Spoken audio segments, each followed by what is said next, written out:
Hi hello guys, நம்ம இலக்கிய சீரியலில் வந்து என்னென்ன சுவாரஸ்யமான விஷயங்கள் நடக்க போகுதுன்ட்டு இந்த ஒரு குட்டி ப்ரமோவாக பார்க்க போகிறேங்க. என்னென்ன சுவாரஸ்யமான விஷயங்கள் நடக்க போகுதுன்ட்டுனாக்கா, முக்கியமாக வந்து இந்த அஞ்சலிக்கு சரியான தண்டனை வந்து கொடுக்கணும். அவ்வளோதான் வந்து தூக்கில் போட்டாலே திருந்த மாட்டா அப்படின்னு நினைக்கிறவங்க வீடியோக்கு லைக்கை போட்டுக்கோங்க. இப்போ தான் நம்ம சேனலுக்கு முதல் முறை வந்தீங்கன்னா நம்ம சேனலை சப்ஸ்கிரைப் பண்ணிக்கோங்க. வாங்க வீடியோக்குள்ளே போயிடலாம். இப்போ நம்ம பைரவி வந்து தூண்டி விட்டுட்டாங்க நம்ம அஞ்சலி. என்னன்னாக்கா, இந்த இலக்கிய வந்து பிரிக்கணும். அது மட்டும் இல்லாமல் கௌதம் வந்து உங்கள் பொல்லியாக வந்து இருக்கணும்னா நீங்கள் என்ன பண்ணணும், அந்த இலக்கியாவையும் அந்த கௌதம் வந்து பிரிக்கிறதுக்கு ஒரே பிளான் எங்களுக்கு இருக்குது, அதை மட்டும் செய்யுங்க அப்படின்னு வந்து சொல்கிறாங்க. நம்ம அஞ்சலி சொன்னதை கேட்டு நம்ம பைரவி என்ன பண்ணாங்கனாக்கா, அந்த பிளான் அப்படியே செய்கிற மாதிரி வந்து என்ன பண்ணுறாங்க, கிளம்பி நம்ம இலக்கியாவை வந்து பார்க்கறதுக்கு வந்துடுறாங்க. என்னடா பிளான் அப்படின்னு வந்து கேட்டீங்கன்னாக்கா, இப்போ காசு இல்லாமல் வந்து தவிச்சிட்டு இருக்காங்க இல்லையா இந்த இலக்கியாவும் இந்த கௌதமும். அப்போ காசு விஷயத்துல வந்து வசமாக வந்து மாட்டுவான்.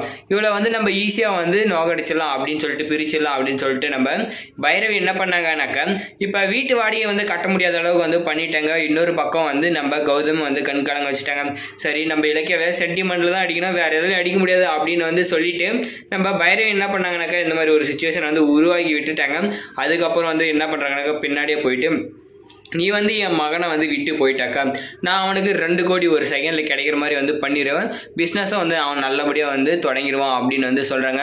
சொன்னதுமே வந்து என்ன நடக்கிற அங்கே நம்ம அஞ்சலி, அதாவது நம்ம இலக்கியா வந்து கொஞ்சம் கூட யோசிக்காமல், இப்போ எப்படியாவது நம்ம வந்து இவரை விட்டு விலகணும், ஏன்னா அந்த பழைய ஞாபகத்தெல்லாம் வந்து பார்க்குறாங்க, நம்மளாம் எப்படிலாம் வந்து பண்ணோம், அவர் வந்து எவ்வளோ கொடுமை அனுபவிச்சார் அப்படின்னு வந்து சொல்லிட்டு இதை நினச்சி பார்த்ததும் நம்ம இலக்கியாவுக்கு ரொம்ப வந்து கஷ்டமாயிடுது. நம்ம கொஞ்ச நாளைக்கே தள்ளி தான் இருக்கணும் அவருக்கு வந்து, ஏன்னா ரிச்சியாக வந்து பிறந்து வளர்ந்து எல்லாமே பண்ணிட்டு இருந்தார். இப்போ வந்து நம்ம கூட கல்யாணம் பண்ணிட்டு இந்த மாதிரி கொடுமைலாம் வந்து அனுபவிச்சுட்டு இருக்காரு அப்படின்னு சொல்லி அவரும் ஃபீல் பண்ணி நிறைய வந்து பேச ஆரம்பிச்சிட்டாங்க இல்லையா. அதனால நம்ம இலக்கிய வந்து இந்த மாதிரி ஒரு முடிவு வந்து எடுத்துட்டாங்க.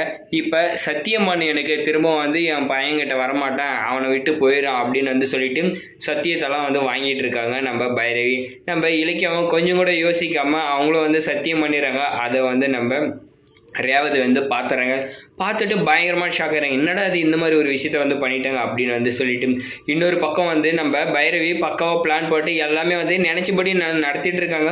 நம்ம ரேவதி இது எப்படியெல்லாம் வந்து நம்ம கெடுக்கணும் அப்படின்னு ஒரு பக்கம் வந்து நின்று பார்த்துட்டு இருக்காங்க, என்னெல்லாம் நடக்குது அப்படின்னு வந்து சொல்லிட்டு. சரி, இன்னொரு பக்கம் வந்து நம்ம கௌதமுக்கு நம்ம இலக்கியா வந்து என்ன பண்ண போகிறாங்க, எதிர்ப்பு தான் வந்து பண்ண போகிறாங்க. ஏன்னா அவர் கூட வந்து ஒழுங்காக பேச போகிறதுல ஏதாவது ஒரு பிரச்சனையை பண்ணிவிட்டு அங்கேருந்து கிளம்பி போயிடும் அப்படின்னு தான் வந்து பண்ண போகிறாங்க. நம்ம கௌதம் வேறு வழி இல்லாத வந்து நம்ம பைரவிக்கு தான் வந்து போக போகிறாங்க. ஸோ நம்ம அஞ்சலி வந்து இந்த மாதிரி ஒரு பிரச்சனை வந்து உருவாக்கிட்டாங்க இல்லையா. எவ்வளோ பிரச்சனை வந்து அவங்க பண்ணிட்டு, அதாவது தப்பு வந்து பண்ணிட்டு அவங்க தெரியாமல் வந்து நடந்துட்டு இருக்காங்க. அது எல்லாமே வந்து தெரிய வரணும். அப்போ தான் வந்து இந்த அஞ்சலிக்கு சரியான தண்டனை வந்து கிடைக்கும். முக்கியமாக வந்து நம்ம இலக்கியா நம்ம கௌதம் இந்த செகண்டில் விட்டு போகிற மாதிரி இருந்தாலும் உடனே வந்து சேர்ந்துடணும். அதுவும் மட்டும் இல்லாமல் இந்த அஞ்சலிக்கு சரியான ஆப்பை கொடுத்துட்டு எல்லா உண்மையும் வந்து நம்ம கௌதமுக்கு வீட்டில் இருக்க எல்லாருக்கும் தெரியப்பட்டுரும் அப்படின்னு சொல்லிட்டு நான் நினைக்கிறேன். இந்த அஞ்சலிக்கு என்ன மாதிரி தண்டனை கொடுத்தா நல்லாயிருக்கும் அப்படின்றத கமெண்ட்டில் கமெண்ட் பண்ணி வீடியோக்கு லைக்காக போட்டு சேனலை சப்ஸ்கிரைப் பண்ணிக்கோங்க.